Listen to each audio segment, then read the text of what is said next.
Moi, je voterais pour une carte d'identité des réseaux sociaux, en fait. Je trouve pas ça normal qu'on puisse être anonyme sur les réseaux. Moi, c'est dû à un rapport compliqué que j'ai à cet âge-là avec ma maman. Moi, je me suis dit au début, je vais me priver de manger volontairement. Comme ça, je vais lui faire du mal à elle. Personne s'attendait à ça, en fait. Il a pleuré du début du week-end à la fin du week-end. C'est Thibaut Inchal. Elle est très bonne. Elle est super. Salut les amis, c'est Juju Fitcat. N'hésitez pas à suivre l'émission, à cliquer, recliquer et surtout abonnez-vous. Bonsoir, vous regardez Click sur Canal+, sur YouTube, sur TikTok, sur Instagram, sur Facebook. Vous nous écoutez en podcast, sur Spotify, sur Apple, sur Deezer. Et nous sommes avec Juju Fitcat. Merci de m'accueillir. Ça va bien ? Ben ça va et toi ? Bienvenue dans Click. On s'est dit depuis longtemps qu'on ferait cet entretien tous les deux. Et là, on va avoir un peu de temps pour parler ensemble. Ton vrai nom, c'est Justine Beccatini. Tu es connue sous le nom de Juju Fitcat. Tu as 30 ans, 4,7 millions d'abonnés sur TikTok, 3,17 millions d'abonnés sur YouTube, 3,3 millions d'abonnés sur Instagram, déjà 3 livres, une marque de vêtements, une société qui s'appelle Pitch Universe. Est-ce que j'ai tout bon ? Bah écoute, là, franchement, je pense qu'il manque rien. Et si, je suis animatrice sur M6. Ah oui, c'est vrai. Ouais, animatrice sur M6 depuis... ça fait 2 ans et demi. J'allais dire 3, non, ça fait 2 ans et demi maintenant. Ça te fait kiffer, ça ? J'adore. Ouais. Moi, vraiment, c'est un univers, la télé, qui m'a toujours donné envie depuis petite. J'ai une anecdote que je raconte parfois, qui est assez marrante. J'étais persuadée, quand j'étais enfant, tu vois, on a un bel écran devant nous, que si je courais très, très vite et que je fonçais dans l'écran... T'allais rentrer exactement, dans et les me programmes. retrouver à l'endroit où étaient les gens. Tu voulais aller dans quel programme ? Alors, écoute, à l'époque, c'était les infos et c'était New York qui était filmé pour malheureusement des faits qui ne sont pas très rigolos et dont la date est passée assez récemment. Et en fait, je me disais, mais si je traverse, du coup, je vais être à New York avec eux et je vais voir tout ce qui se passe en direct et tout. Bon, à ne pas tenter évidemment à la maison, à ne pas refaire, je pense pas que ce soit une bonne idée et j'ai jamais essayé. T'es venue avec tes parents ? Oui. Qu'est-ce que ça représente d'être tout le temps avec eux ? Mes parents... Est-ce que c'est un soutien émotionnel ? Ouais, ils me soutiennent même pas que émotionnellement parce qu'ils ont tous les deux, pendant longtemps, fait vraiment partie de ma société. Et aujourd'hui, ils sont tous les deux retraités, mais ils participent encore à certaines activités de la boîte. Donc, en fait, je leur permets d'avoir un complément de retraite. Mmh. Et ils me suivent partout parce que, c'est vrai que... On est rarement mieux entouré, je pense, que par sa famille. En tout cas, quand on a la chance d'avoir une famille où ça se passe bien, parce que j'ai bien conscience que tout le monde n'a pas cette chance-là. Et donc, ils me protègent, ils me permettent, moi, de ne pas me soucier trop d'autre chose que de faire mon travail, c'est-à-dire de venir en tournage et d'être l'animatrice que je dois être, ou de faire mon tournage YouTube et de partager un moment avec des youtubeurs ou des personnes avec qui je dois travailler pour des marques ou quoi que ce soit. Donc, ça me libère l'esprit. Mais c'est aussi, je trouve, pour plein de vidéastes de ta génération, une solution pour laquelle beaucoup optent, en fait, parce que c'est un milieu, j'ai l'impression, où il y a beaucoup d'agents qui essaient de vous mettre la main dessus, qui vous promettent des choses, et que des fois, ils font un rempart, en fait. Exactement. C'est vrai qu'aujourd'hui, on est dans un milieu où ça a tellement évolué très vite, ce milieu, qu'il y a des agences qui se sont créées dans tous les sens et faire le tri pour réussir à trouver les bonnes personnes. Et puis, je crois qu'on est aussi une génération où on a eu des fois entendu, tu sais, un peu des oui-dire, qui, personnellement, moi, je trouve, ont été démentis via mon expérience propre. Mais, tu sais, sur la télé, la musique, où c'est des milieux où tu as beaucoup de gens qui gravitent autour de toi, tu sais pas réellement s'ils veulent ton bien ou pas. Et donc, je pense qu'en tant que youtubeur, on s'est dit, oulala, on n'a pas envie de vivre ça, donc est-ce qu'on ne serait pas mieux entouré par nos proches? Et en tout cas, moi, dans mon cas, c'est vrai que je me sens plus en confiance. Tu parles de complément de retraite. Ils faisaient quoi avant, tes parents ? Ma maman, elle était commerciale marketing chez SFR. Donc, elle a... Dis-toi, attends, tu veux que je te raconte une anecdote drôle ? Ma mère, elle se fait contacter à l'époque par une des premières boîtes de téléphonie Motorola qui lui disent « On va lancer un téléphone portable. » Mais tu sais, c'est l'époque des grosses mallettes avec des téléphones, c'est des briques, des antennes qui sont plus grandes que les antennes des voitures. Et tu vas voir, ça a cartonné. Les gens, ils ont envie d'avoir un téléphone qu'ils peuvent emporter avec eux. Mon père, ce visionnaire, lui dit « Mais chérie, tu vas pas accepter ce job, ça marchera jamais le téléphone portable. » Yes, voilà, c'est mon travail aujourd'hui, entre autres. Mais alors, quand tu leur as dit « je vais faire des vidéos sur YouTube », ils ont été un peu plus visionnaires ? Écoute, ils ont... Alors, peut-être pas forcément été visionnaires, mais ils ont été confiants et compréhensifs parce que moi, j'étais en études de biochimie et je leur avais toujours dit que dans ma tête, moi, j'allais jusqu'au doctorat, j'étais très scolaire, donc je me voyais pas quitter les bancs de la fac avant d'avoir obtenu mon doctorat. Et finalement, j'ai quitté les bancs de la fac après avoir obtenu mon diplôme de licence et après avoir fait aussi un Master 1 derrière, mais qui ne s'est pas passé comme j'aurais aimé. Et c'est vrai que mes parents, au début, se sont dit « Waouh, tu nous as toujours dit que c'était le doctorat, puis là, d'un coup, tu es en train de nous dire que tu vas faire quelque chose qui n'a rien à voir avec tes études. » Donc, je pense qu'ils ont eu un peu peur, mais comme je leur avais prouvé quand même que quand je faisais quelque chose, je me donnais à fond et que mon dossier scolaire en témoignait, ils se sont dit elle n'a pas redoublé, elle n'a pas fait d'année de césure comme certains jeunes font, et ils ont bien raison. Et du coup, ils se sont dit au pire, on lui laisse 1 an, et puis si elle nous prouve que ça marche, elle continuera, et si ça marche pas, elle retournera faire ses études. 2019, une vidéo te fait connaître partout, 34 millions de vues, c'était ça.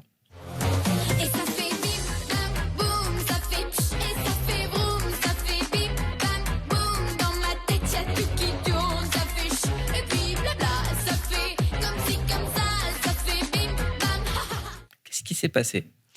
Écoute, on était en Laponie parce que mon mari, donc Thibaut, il aide tous les ans une association qui s'appelle Louis Carlesimo, qui du coup est une association qui permet à des enfants malades, beaucoup de cancers, mais aussi d'autres maladies, de partir soit en Laponie voir le Père Noël, soit faire des séjours à Disney, etc. Donc pas mal d'activités pour les sortir de leur quotidien. Et donc chaque année, lui, depuis plusieurs années, il faisait un don à cet asso. Et une année, ils nous ont dit, mais est-ce qu'en plus du don, vous voudriez pas venir avec nous en Laponie, faire la surprise aux enfants et passer le séjour en fait avec nous. Donc on a accepté, on est arrivé à l'aéroport, donc c'était la surprise pour les enfants, on part en voyage là-bas. Et le vol retour, il s'avère que on se retrouve bloqué à l'aéroport parce que qui dit Laponie dit des conditions météorologiques pas toujours évidentes. Et on est bloqué. Et puis, tu sais, des enfants, quand tu leur dis le séjour dure 4 jours et ce soir, à telle heure, vous retrouvez papa et maman, c'est acté dans leur tête. Et là, on se retrouve à leur dire on va prendre le vol 4 heures plus tard. Puis finalement, on finit par attendre 3 heures dans l'avion bloqué sur la piste.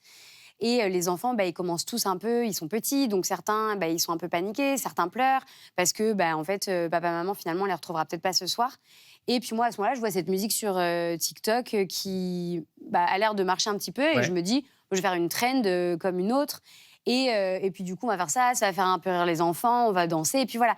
Et je fais la trend, et puis tu sais, moi, je la publie, je ferme mon application, après, on n'a plus de réseau, et je rouvre mon téléphone le lendemain midi, donc il se passe pas loin de 24 heures. Et là, je vois que je suis en TT sur Twitter, première fois de ma vie, c'est jamais positif d'être en top tendance Twitter, en tout cas, ça l'est rarement. Les gens sont rarement gentils. Et là, je commence à regarder mon mari, je lui dis, mais qu'est-ce qui s'est passé ? Et il me dit, oui, j'ai vu un peu plus tôt ce matin que ça avait pris des proportions. Et là, donc, il n'avait pas osé t'en parler, lui ? Non, lui, il s'était dit, bon, en vrai, comme tu sais, moi, je suis assez peu sur Twitter, j'y vais pas beaucoup. Si j'y vais 1 fois par semaine pour retweeter un truc sans regarder le reste, c'est le max. Et TikTok, c'est vrai que c'est pas un réseau que je regarde autant que les autres. Pareil, je poste et après, en général, je m'en vais et je regarde pas forcément ce que ça donne. Et à la différence de Instagram ou YouTube, où je suis très, très à cheval sur tout ce qui se passe après mes publications, j'ai pas la même relation avec TikTok et Twitter. Et c'est vrai que quand j'ai vu le truc partir, et la haine, en fait, que ça générait, qui n'avait aucun sens par rapport au contenu. Enfin, je veux dire, on parle d'une vidéo où je danse dans un avion, ça fait de mal à personne, sachant que l'avion est rempli de personnes avec qui j'ai passé un séjour. C'est pas un avion où il y a monsieur, madame, tout le monde qui partent travailler quelque part, voir de la famille ailleurs. On se connaît tous dans l'avion. Et ça a pris des proportions folles. Et mais aujourd'hui encore, tu as l'air marquée par ça. Oui, et surtout parce qu'en fait, ça a été très difficile pour la petite fille à l'époque, qui est devenue une jeune femme, qui a interprété cette chanson à l'Eurovision Junior à l'époque, qui s'appelle Carla. Et on est devenus très proches, du coup, vis-à-vis de ce qui s'était passé. Ça nous a beaucoup rapprochés, parce qu'en fait, elle s'est retrouvée à prendre la haine des gens de plein fouet. Elle avait 14 ans, c'est une enfant. Évidemment qu'elle chante des chansons comme ça à 14 ans, et heureusement qu'elle chante des chansons comme ça. Heureusement qu'on lui fait pas chanter des textes avec des histoires de vie qu'elle n'aurait pas encore peut-être vécues, ou des choses, parce que parfois on aime bien sexualiser des enfants et ça n'a pas lieu d'être, enfin tu vois. Donc heureusement qu'elle chante ça, et en fait, elle a pris une haine pas possible, à l'école, harcèlement, violent aussi, à la danse où elle allait danser pour passer du bon temps, harcèlement aussi. Et du coup, je me suis retrouvée, moi, à avoir sa maman au téléphone, à beaucoup discuter avec les deux, et ça nous a beaucoup rapprochés. Et oui, ça m'a marquée parce qu'en fait, je me suis dit, aujourd'hui, finalement, on peut ne rien faire et prendre de la haine quand même. Donc, tout est bon pour se faire descendre par les gens. Et là, il commence à y avoir les premiers cas de gens qui véhiculaient de la haine en ligne en toute impunité, qui commencent à être convoqués par des juges. C'est arrivé dans plein d'affaires, notamment l'affaire autour de Brigitte Macron. Oui. Est-ce que tu penses que ça va servir d'exemple ou que des gens vont au contraire trouver encore plus de moyens détournés pour véhiculer leur haine? J'ai l'impression que... Alors, c'est super qu'il y a même Ulcia, tu sais, la streameuse, qui, elle aussi, a réussi à emmener ses harceleurs, une partie en tout cas, au tribunal. Et je pense qu'il y a un très bel exemple pour énormément de femmes dans les milieux de la création, YouTube, Twitch, etc. Et ça a été hyper courageux de sa part. Mais j'ai l'impression que, je sais pas, les gens se sentent invincibles. Parce qu'il y a beau avoir des personnes qui réussissent à aller au bout de certaines procédures et à nous ouvrir la voie, t'as l'impression qu'il y a toujours autant de personnes, si ce n'est plus, qui continuent de véhiculer de la haine. Et moi, je voterais pour une carte d'identité des réseaux sociaux, en fait. Je trouve pas ça normal qu'on puisse être anonyme sur les réseaux. Parce que les mots ont un impact sur la vie des gens. On ne sait pas ce que les gens vivent en dehors d'une caméra. Il y a des vrais humains derrière et à plus ou moins grande échelle. Je veux dire, autant un gros youtubeur que des petits créateurs, etc. Et même des gens qui postent en ligne sans avoir vocation à faire ce métier. Mais il y a des vraies personnes, en fait. Et les mots ont un vrai poids, un vrai impact. Et du coup, je ne comprends pas qu'on n'ait pas une carte d'identité qui permette finalement de dire, OK, ton identité dans la vraie vie, elle est associée à tous tes profils. Et donc aujourd'hui, tout se sait, tout se voit. Et que ça ait en fait une répercussion dans ta vraie vie, parce que c'est pas normal de pouvoir agir comme ça sans avoir de conséquences derrière. Et où est-ce que tu jauges dans cette équation la liberté d'expression? Tu la mets où? Alors ouais, c'est vrai que ça c'est dur aussi, je suis d'accord avec toi. Je pense que pour moi, on peut critiquer à partir du moment où ça a aussi vocation à faire évoluer les gens. C'est-à-dire qu'une critique, elle peut évidemment être parfois assez virulente, entre guillemets, c'est-à-dire que tu peux, par moment, par colère, avoir envie de dire les choses de façon un peu dure pour te dire, je veux que la personne en face, elle réagisse et qu'elle comprenne l'impact de ses pensées, de ses propos, etc. À partir du moment où tu te dis, je le fais parce que je veux que cette personne, elle évolue aussi derrière. C'est pas juste pour être dur avec elle et la tracher, c'est aussi parce que j'ai bon espoir que la personne derrière puisse changer, comprendre, parce qu'on n'est pas tous au même niveau d'ouverture d'esprit, d'évolution. On a tous des choses qui nous ont conditionnés par rapport à notre éducation, par rapport aux gens qu'on a fréquentés. Mais là où, pour moi, c'est pas de la liberté d'expression, c'est quand on veut juste être méchant pour être méchant et en fait avoir simplement une volonté de blesser. Et là, je trouve que ça n'a aucun sens. On va cliquer ensemble sur plein de choses. Ouais. Et d'abord sur un film qui a beaucoup de sens pour toi. Ce film, c'est Forrest Gump. Oui. On va aller faire un petit tour. Il est disponible sur Canal. Qui en doute, mais ils arrivent. Hé, crétin! T'es attardé ou complètement stupide? Bah oui, c'est Forrest Gump! Ne fais pas attention à eux, Forrest. Cours, Forrest! Cours, vite! Prenez les vélos! Cours, vite! Allez, Forrest! Attends un peu, crétin, on arrive! Tu vas voir si on t'attrape. Cours, Forrest! Cours! Cours, Forrest! Reviens ici, toi!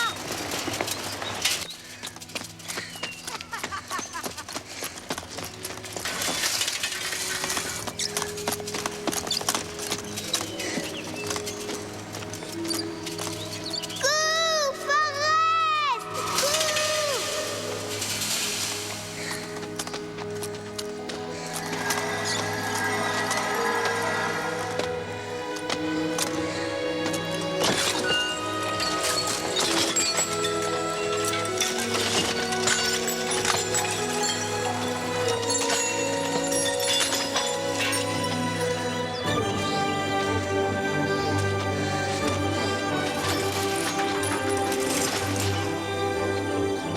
Vous ne le croirez pas si je vous le disais,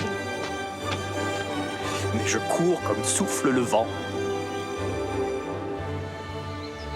À partir de ce jour, dès que j'allais quelque part, je le faisais en courant. Pourquoi ça résonne si fort en toi?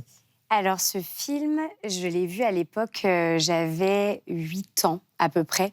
Donc très jeune pour un film comme celui-ci. Et donc, j'en ai eu une compréhension que je pouvais avoir à cet âge-là. On était au ski avec mes parents et en fait, à ce moment-là, je faisais une dépression de l'enfant. J'avais 7-8 ans, qui a duré quand même à peu près 6 mois. C'est quoi une dépression de l'enfant? En fait, c'est, tu sais, un peu... Moi, à cet âge-là, et comme beaucoup d'enfants, tu prends conscience de la mort, du fait que tu peux perdre tes proches. Et en fait... Tu as assisté à 2 enterrements, c'est ça? Ouais, moi, à cet âge-là, j'avais assisté à 2 enterrements, la maman d'une copine d'école et la grand-mère d'un copain. Et en fait, je pense que j'ai pris conscience de tout ça. Et pourtant, mes parents m'ont aucunement, évidemment, forcé à assister à ces enterrements. Ils m'ont demandé si j'avais envie de les accompagner ou pas, notamment pour ma copine d'école. Et c'est moi qui, du haut de mes 7-8 ans, me suis dit oui, je me sens capable. Et ce qui est assez paradoxal, c'est que j'ai pas pleuré à ces enterrements. Mais derrière, j'ai commencé à prendre conscience de toutes ces choses et je me suis dit que finalement, moi aussi, je pouvais perdre ma maman, moi aussi, je pouvais perdre mon papa ou mon frère qui a 10 ans de plus que moi. Et en fait, j'ai commencé à tu sais, tous les dimanches soirs, par exemple, je pleurais avant de partir à l'école parce que j'avais peur de quitter mes parents, de quitter mon frère, de ne pas les voir et qu'il se passe quelque chose. Donc, tous les dimanches, c'était des crises de larmes parce que je ne voulais pas aller à l'école le lendemain. Puis après, ça a commencé à être des choses... Des fois, j'avais peur de manger parce que je me disais, si je mange et que je coince quelque chose dans ma gorge et que je m'étouffe, je vais mourir. Et donc, j'ai commencé à avoir plein de choses comme ça qui se sont mises en place dans ma tête. Et donc, tous les soirs, alors que pourtant, j'ai beaucoup de distance avec la religion, je me suis mise à prier dans mon lit tous les soirs pour tous mes proches, pour toutes les personnes qui étaient déjà parties, que je connaissais. Et en fait, il y a un moment donné où j'en suis venue à pleurer tous les soirs, à avoir mes parents qui, tous les soirs, devaient être avec moi pour le coucher, pour essayer de me rassurer, etc. Jusqu'au moment où on a pris la décision d'aller voir une psychologue. Et ce film, je sais, du jour au lendemain, a comme tout apaisé. J'ai eu un déclic en le regardant et cette scène notamment qui m'avait beaucoup marquée, qui me donnait la sensation, en fait, je pense à mon jeune âge, que rien n'était figé et que, tu sais, il y a ce truc où c'est très imagé. Lui, il échappe à ses harceleurs d'un coup en réussissant à courir alors qu'il a les jambes bloquées par des tiges en métal. Et je pense qu'à mon jeune âge, je me suis dit, en fait, je ne suis pas bloquée dans cette situation. Et si lui se remet à courir, moi aussi, à un moment donné, j'arrêterai de pleurer et je pourrais aller mieux. Et c'est ce qui s'est passé parce que vraiment, du jour où j'ai vu ce film, je ne sais pas comment l'expliquer, mais c'est parti. C'est quand la dernière fois où tu as eu besoin de le revoir? À quel moment ça t'a refait du bien? Tu veux que je te dise la vérité? Je ne l'ai jamais re-regardé. Parce qu'en fait, je pense que ça a été tellement... C'est un film que j'ai regardé à un moment tellement important de mon enfance que j'ai peur de le regarder avec mon œil d'adulte à nouveau et de me dire j'en aurais peut-être plus la compréhension. Et la compréhension que j'en ai eue enfant m'a tellement aidée à cet âge-là et tellement marquée que je me dis j'ai peut-être pas envie de le comprendre autrement. Et je l'ai tellement quand même bien gardé en mémoire que je crois que ça me suffit de le chérir comme ça, tu vois. 18 ans, tu as fait de l'anorexie. Ouais. De tes 18 à 20 ans, comment ça se manifeste à cet âge-là et comment tu en as pris conscience et comment tu en es sortie? Ouais, alors en fait, donc moi, c'est dû à un rapport compliqué que j'ai à cet âge-là avec ma maman, qui est d'une génération qui a été très marquée par les publicités de régime minceur à la télé, les mêmes physiques très filiformes dans les magazines. Il y avait un peu une seule représentation de la femme, en fait, ce qui tend à évoluer et qui évolue bien, je trouve, grâce à beaucoup de figures aujourd'hui dans notre génération. Et du coup, elle a toujours eu un rapport très compliqué avec l'alimentation. Et du jour où elle m'a eue étant une fille, elle a retransmis ça et reprojeté ça sur moi. Et donc, elle a voulu en fait projeter ses envies à elle sur mon corps à moi. Et donc, il y a eu une période, notamment vers 17 ans, où ça a été très compliqué, où elle a eu des mots parfois assez difficiles à l'encontre de mon physique. Parce que je pense qu'elle se voyait elle, en fait, et du coup, c'était plus fort qu'elle. Et donc, moi, je me suis dit au début, je vais me priver de manger volontairement. Comme ça, je vais lui faire du mal à elle. Parce que si je suis en mauvaise santé, en fait, elle se rendra compte que c'est de sa faute. Donc, je vais la punir, en fait. Et le problème, c'est qu'on pense qu'on contrôle le truc. Et je croyais le contrôler. Et puis, il y a un moment donné où, finalement, ça devient inconscient, ça devient plus fort que soi. Et tu tombes dans un cercle vicieux que tu ne maîtrises plus du tout. Et du coup, j'ai commencé à me mettre... C'est quoi les premiers signes du cercle vicieux? Écoute, au début, j'ai commencé à me mettre à courir en me disant, ce qui est déjà pas une bonne chose, je vais courir parce que ça va me permettre de manger ce que je veux. Mais je devrais pas courir pour ça, je devrais courir parce que la course à pied, c'est un sport qui me donne envie, tu vois. Tu pratiques du sport au départ parce que c'est un plaisir. Et après, je voyais que je perdais du poids en mangeant normalement. Et donc, je me suis dit, mais si je perds du poids en mangeant normalement, est-ce que si j'enlève certains trucs de mon alimentation, je vais pas perdre encore plus de poids? Et là, du coup, déjà, c'est pas normal, parce que pareil, pourquoi ça me rend heureuse de perdre du poids en courant alors que j'ai pas à en perdre, en fait, finalement. Je veux dire, à ce moment-là, mon physique est tout à fait classique. Et du coup, bah, ça se manifeste un peu comme ça. Et puis, j'enlève des aliments de mon alimentation. Et puis, je réduis la portion des aliments que j'ai la sensation qu'ils sont sains. Et puis, finalement, je finis par manger des feuilles de salade et un yaourt dans la journée. En me disant que c'est normal. Et donc, tu sais, tu mets en place des schémas de le matin, tu dis non, mais je suis fatiguée, genre plus longtemps à tes parents, donc c'est pour ça que j'ai pas le temps de manger, je pars vite à l'école. Puis le midi, les copains, bah, tu manges pas beaucoup ce midi. Non, mais j'ai beaucoup mangé au petit-déj. Puis le soir à la maison, bah, tu vas manger que ça. Bah ouais, mais en fait, ce midi à la cantine, j'ai pas arrêté de manger du pain. En fait, tout est faux, mais ça justifie à chaque fois. Puis comme on n'est pas avec les mêmes personnes toute la journée, ça passe. Et à côté de ça, j'ai une fois de temps en temps, parce que bah, l'anorexie, c'est une maladie qui est vraiment dans le contrôle plus, bah, j'ai quand même une fois de temps en temps un craquage, parce qu'en fait, et donc bah, sur ce truc-là, je vais bouffer une tablette de chocolat en entier, alors que j'ai rien mangé depuis, tu vois, yaourt et salade, j'estime que ça équivaut à rien depuis quelques jours. Et sauf qu'à un moment donné, bah, psychologiquement, tu craques, donc tu prends la tablette de chocolat, puis tu culpabilises, donc tu repars dans ce schéma que tu as mis en place.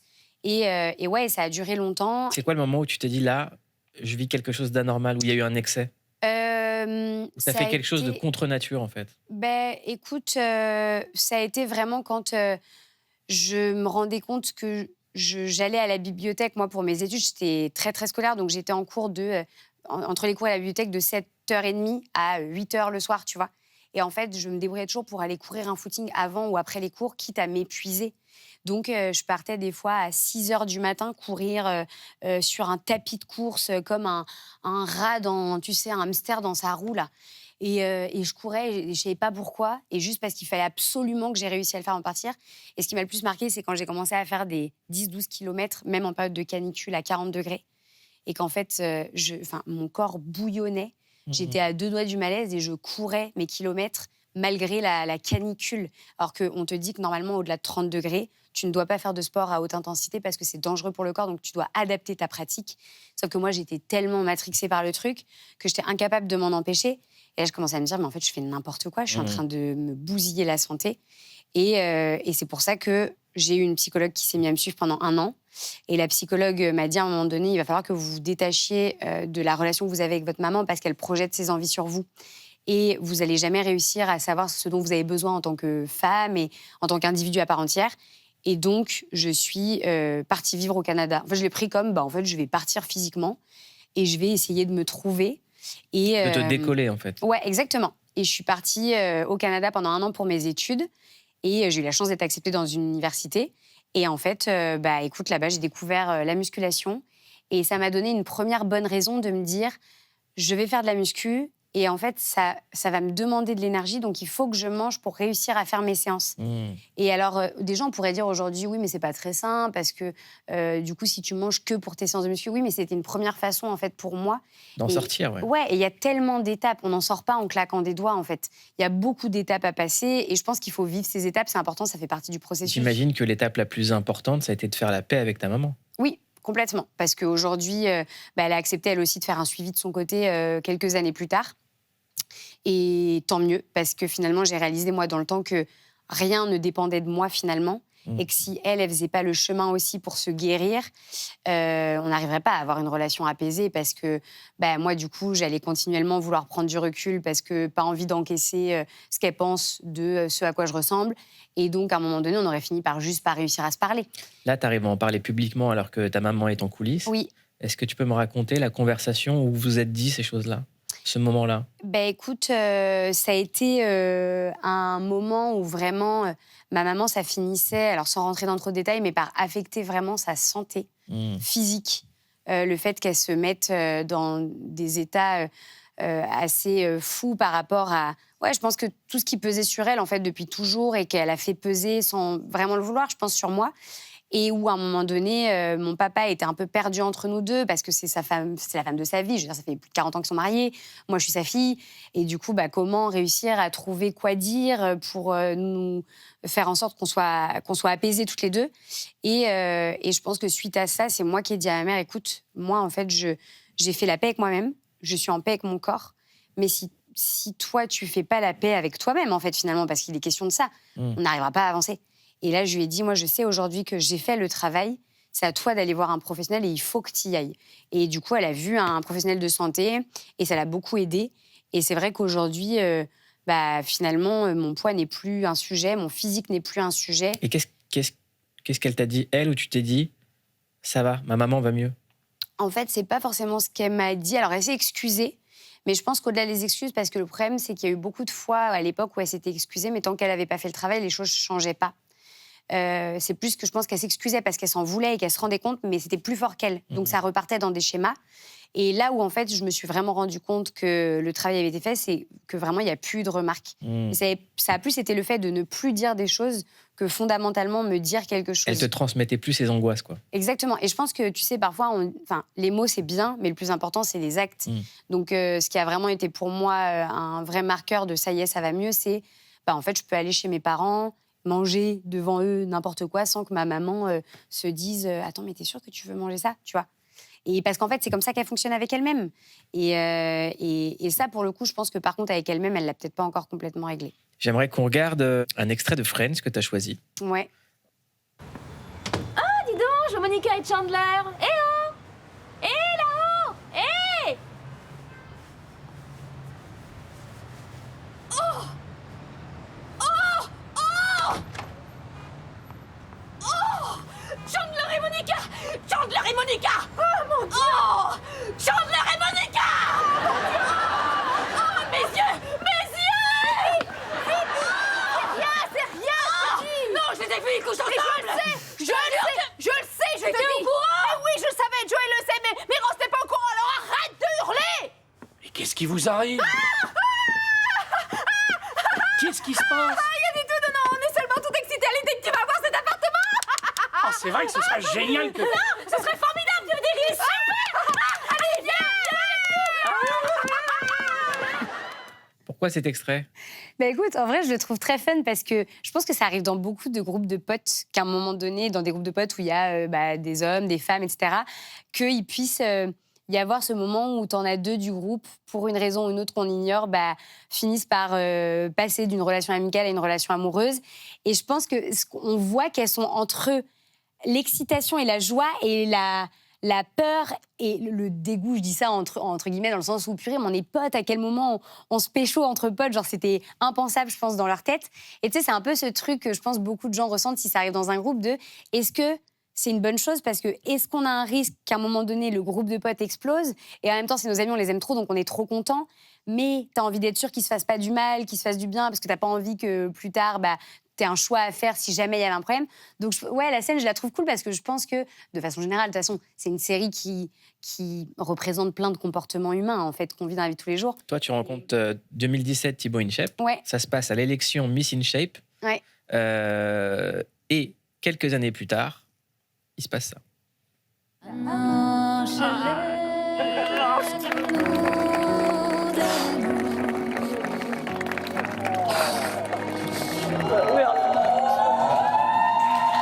Monsieur Thibaut, Marie, Jacques, André de la Part, consentez-vous à prendre pour épouse Madame Justine Léa Beccatini ici présente? Oui. Madame Justine Léa Beccatini, consentez-vous à prendre pour époux Monsieur Thibaut, Marie, Jacques, André de la Part ici présent? Oui. Je déclare Monsieur Thibaut, Marie, Jacques, André de la Part et Madame Justine Léa Beccatini unis par le mariage. Bravo.